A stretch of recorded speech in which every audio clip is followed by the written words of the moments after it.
Hey folks, 5 steps that you should take immediately following a breakup and how you should act during that breakup. Jim Miller, helping you find and keep the love of your life. Write a better love story. Going to ask if you're new to the channel, hit the subscribe button. When you do that, tick the bell icon. That way you're notified whenever I upload new videos. Also would like to ask you to give me a thumbs up down below, leave a comment in the section, and check the description below this video for some free ebooks that I give away. But let's get into the content here. I'm getting a lot of emails here lately from people that are really hurting. I mean, people that are really hurting. They're in a breakup. They find themselves in a breakup. You know, maybe it was just a 2 or 3 month relationship. Some of them are 2-3 years. Some of them are 10-15 years. And people are really hurting. Breakups just suck. There's no easy way to put that. A breakup, they suck. I've been there. Most of us have been there.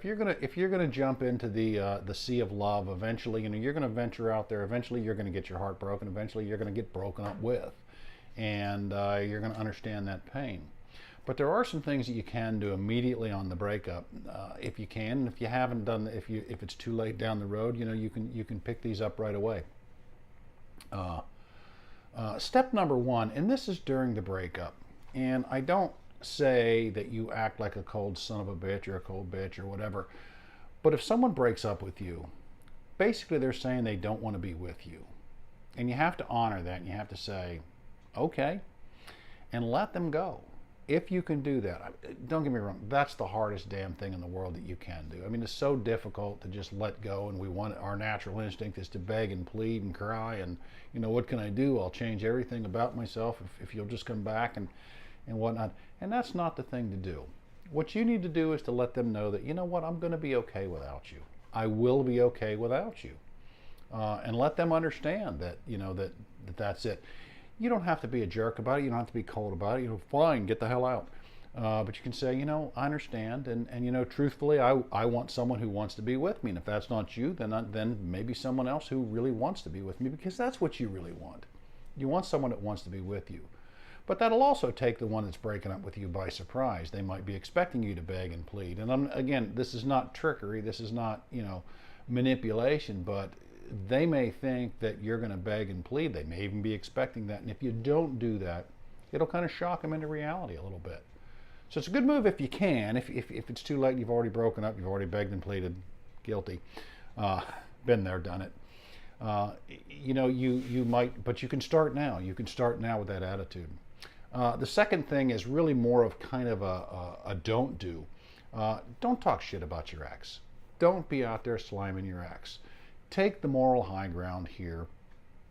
You know, people ask you about it, you can say, hey, you know what, it was a great experience, we had a good time, I'm hurt, whatever else, you know, but I'm going to be fine. You have to have that attitude that you're going to be fine. You have to convey that to other people. That's very important. It's important for your mindset, which I'll talk about here in a little bit. Number 3, and again, this is kind of a don't. Unless you really, truly want to have a friendship and you can be an unbiased friend to this person, don't agree to a friendship. This is very common, especially I see this a lot today. You know, well, we're going to break up, but we're going to stay friends. Why? Why? I mean, why? You know, friends is not something that I can do right after a breakup. Some people can. Most people that I know cannot. And the reason is most people want to hang on to that friendship.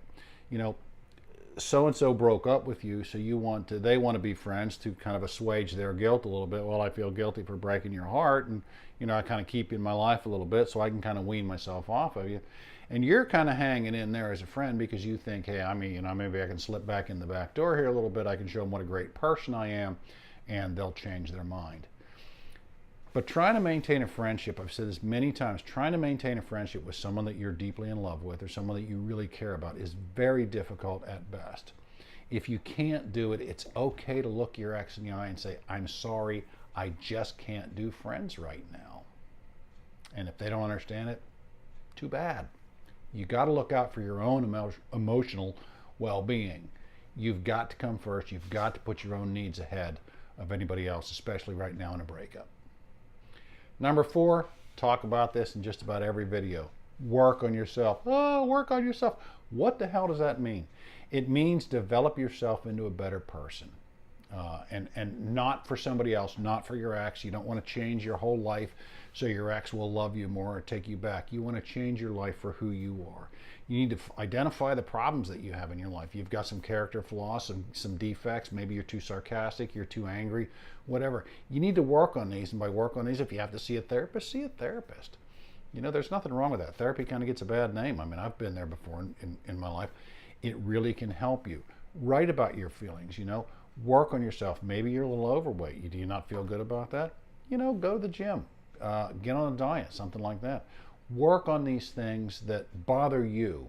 Things about yourself that bother you, that maybe they were issues in a relationship, just to become a better person. And this is to develop a better mindset. Mindset is where your ex is going to come back. If you're the same miserable son of a bitch that she left or he left a while ago, you know, and they do come back, you know, they don't necessarily want to be around that. But more than that, even if they don't come back, you develop yourself, you become more confident, you become more self-worth, you know, you have more self-worth, you have more of these things that are important. You develop a better mindset, you're a much better catch for the next person that comes along. Someone even better than your ex. And number 5, this may be kind of a shock, is to fall in love again. You know, now, that said, I'm not recommending that you go out and find the next great love of your life. That'll happen in time. What I'm saying is you fall in love again. Fall in love with yourself. Learn to be okay by yourself. Learn to be, this is kind of in with step 4, learn to be okay with yourself. Take some time to figure out who you are, what your likes are, what your dislikes are. Be good to yourself. Treat yourself. Treat yourself like somebody that you were dating. You know, date yourself for a while. That sounds really weird. Take yourself out every now and then. Buy yourself some new clothes. Change up your wardrobe a little bit. Dress up a little bit. Go out by yourself. You know, spend some time. Meet some new friends and whatnot. But fall in love with yourself. You know, so many of us, when the ex is gone, when we're broken up with, you know, we go into desperation. We go into panic mode. We try and do everything. And everything, our motivation is to bring that person back into our life. You know what? Bring yourself back into your life first. Fall in love with yourself. If you don't know how to do that, again, you know, look at a therapist. Look up on either, there's tons and tons of information on the internet that you can do about this. Do the things, be good to yourself. I remember asking a friend of mine he's a therapist, a good friend of mine. I remember asking him one time, you know, what does self-love look like? What do I do to be self-love? Because it's not so much what you do, it's what you don't do. You know, you don't do the things that go against your moral character, your moral fiber. So number 5, fall in love with yourself. But again, take the breakup. You know, step 1, take the breakup. Allow it to, you know, don't show your desperation, don't show your pain. Number 2, do not talk shit about your ex. You know, that can come back and bite you. Number 3, don't stay friends. If you can't be a good friend, don't stay friends. Don't try and stay friends. Maybe down the road, a year or two, when you've both had another relationship or two, it'll work out. But if you can't stay friends, don't stay friends. Look out for your own emotion. Number 4 is to work on yourself, develop a better mindset. Number 5 is to fall in love with yourself. Anyway, folks, QuickBooks is just about updated, and that's pretty much what I wanted to tell you. Again, Jim Miller, helping you find and keep love your life and write a better love story. Check out my blog, too, if you get a chance, abetterlovestory.com. I really need to write some more articles on there and whatnot, but it's just something that I'm starting, kind of the written version of some of my videos.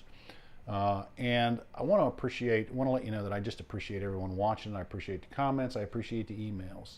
I appreciate you guys trying to grow this channel, and I appreciate your helping me. So have a great day. Thanks.